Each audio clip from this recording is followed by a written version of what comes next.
Ladies and gentlemen, we are back. We can finally talk about Mecha Break again, and guess what? This is right in time for their August beta test. So there are some things that you might see when you play this, and I want to make sure that you are caught up and up to date on what you could potentially see if you join the August test. Now, this will be on Steam, but let me say this, there is a planned release on Xbox. There's a trailer and everything for it talking about potential things that could be going on, but don't know when there will be betas for it. But the game will release on console as well, so do not let this like stress you out and go, oh, I'll never get to play this. Right now though, this beta is only for Steam. Now, Mecha Break is still in its development phase. The gameplay experience may be different from what you see here and in the final version. Mecha Break is a multiplayer action game with a theme of futuristic science fiction mechs, brought to you by Seasun Games. Wishlist this on Steam. The link will be in the description below. Now in this beta, you're probably going to have 3 to 4 modes that you can mess with. You may notice a little black bar on here. That's redacted, and we don't talk about redacted things right now. So your first mode is most likely going to be Battlefield. That's your 6v6. There's different maps, and each map has its own objective. We'll talk about that in a minute. Then you have Ace Arena, which is your 3v3. That's a really good mode if you like have friends that are playing the game and you want to go in, but you can also play by yourself, but you want to go in and just kill the other team, hit so many points, you win. There's one map in there that has like, I don't know what that is, some kind of cannon. Just watch out for that. Then there's custom rooms.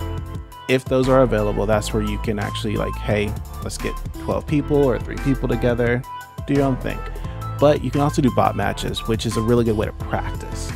If you're trying to see like what each suit does, what the objective on matches are, just trust me though, those AIs, they're pretty good. And then the training sim, which is you go test the suits. I don't know if you're also going to be able to do like the opening mission again, but for sure you can test the suits. I did that a lot, like in a couple of the betas I was in. All right, so let's get talking about these maps and the objectives. Our first map is the Eye of Misra. This map will have 3 terminals, A, B, and C, along the map, and there will be a key that will spawn at the terminal. You need to get the key, or a teammate needs to get the key, and you need to escort them back to the rocket. Once you get to the rocket, you need to upload the key. There's an area you'll stand in, and you upload the key, and that'll get you points toward your objective. Now, you got to get to 100, or the highest point total before the time runs out wins the round. Now, there's a feature in every map, or just about every map, that you want to pay attention to, especially in Battlefield. There's these purple crystal areas, and those will get you like shield regen and stuff like that. So if you're running out of resources, or if you're running out of shield especially, you want to be looking for those zones.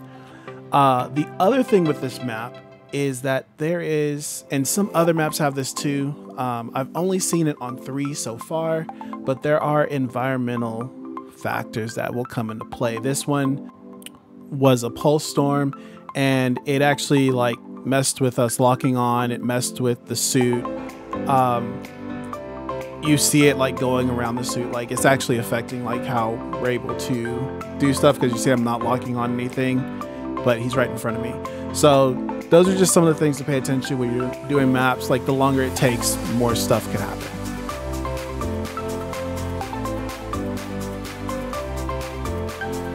Mercury Shipyards is our next map. It starts off, or when you spawn in, you are trying to capture an objective first really quick. It's the reactor you're escorting. Once you capture it, you escort it through the facility or the town, or whichever I'm saying it's a facility. You escort it through the facility to the end. And really, really simple. Team that gets the furthest wins. You can stop the other team from capturing their reactor first, so it gives your team, a lot further to push. And then there are zones that kind of bottleneck you as you get through. There's one within that building. There is I think, a regen zone that you can use too. But this is one, like, it really does force you to have to really pay attention to the objective, and then it does force you to fight in certain places. Like, you cannot just sit and snipe. As much as I tried one very specific time, I tried to sit back and snipe, and it didn't work, because if you're not following what the objective is doing or where it's going, you're just kind of sitting back. Now, you can be like that person that just wants to disrupt them. As you see here, I'm like sitting on their reactor and it's not moving, while our team is moving their reactor, but the enemy team is going to be on really quick. So it just kind of, you really want to coordinate what you're doing. You want to be that mosquito person. You can, but you really want to further like how far your team can go. And I believe the more people on the objective, it may go a little bit faster, but can't confirm that. Now that's the part I'm talking about. Like, you get the shield regen, those little things right there, and I think they're in 2 buildings. Not a 100%. I think there's only 2 buildings that those are in, but you get shield regen while you're using those. I know I'm about to say this one wrong, but I'm gonna give it a try. Grub Sinkhole is the next map. This one's also very, very simple to explain. It is a 3-point king of the hill. You have 3 points. You need to capture and defend them. Keep them as long as you can. The more points you have, the more points your team is actually going to get as you get kills. So you want to try to get at least 2 of the 3. If you get all 3, it's a power play. But that in lies the issue, because depending on the strikers you're using, you can really turn how this map goes. So snipers are very useful here. The first time I saw Murakami, sorry, it sat on a ledge and was sniping at everyone who was at the middle point. And we didn't know where it was coming from, because we didn't know she could stealth herself. Also, if you get like defender suits, are very good here. So Tricera is amazing on a point if you can get it on a point. But again, to counter that, you can throw a Panther there and disrupt all of that. You also have Welkin, who can make the arena. You got to deal with the arena. So there's a lot of suits here. It's a lot of things, that little tactics you can use that'll be different here. This will also be the map, if it works the same way, this will be the first map and match that you get in the game. So it tries to teach you how this actually works. Before we leave this map though, know that the little platforms on the sides, those are destructible. Don't let that trick you, because I was standing on one time and someone blew it up and I fell, and I was like, did not know that was a thing. So just know that those little platforms are destructible. Cape Blanc Observatory, it has a very interesting objective to it. So randomly on the map, there'll be these stratagems. They'll drop in and you need to destroy them. Some of them will be defended by drones. Some won't. I've seen some where it's like by itself. Now, maybe it was defended by a drone and I got there late and no one had destroyed it yet. And then I was like, oh, there's nothing here. Cool, got it. But you need to destroy them before the other team does to win. It sounds very, very simple, and it kind of is simple, but you got to deal with, if someone has a sniper, if there's a person like Falcons can zip around this map and get to them way before anybody else. So you really got to, it's a speed thing. Who can get to it first? Who can dismantle it first? And then I think you need 8. And once you get 8, you win. It can be a very fast game mode.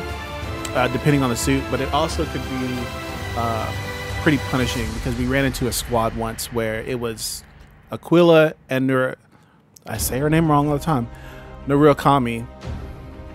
I'm pretty sure I just said it wrong too. And they were just sniping the mess out of us. I think they also had an Inferno, and it just was not a good time. Not that it was like, you know, we could have did something against it, but we were just like, we didn't know what was happening. But this is a very interesting mode. I like this one. Didn't see it a lot. You know, it's randomized maps, but I would like to see it more. I would like to see this mode on other maps if possible, but this is another one that I really like. I believe this is the second mission you will do in the tutorial or after the tutorial, so you see how this one works too.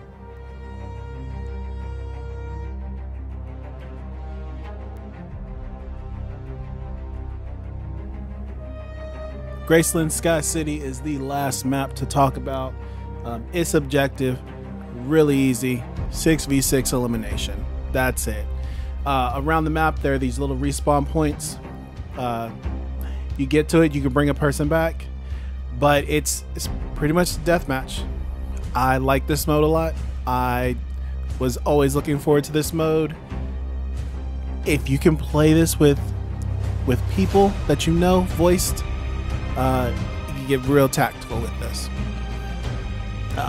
Some of the hardest, or not the hardest, but some of the cooler looking fights and better engagements took place when we were inside, like right here, we're inside something, or there's a area, I can't say to the left, it's outside of this where it's like kind of covered.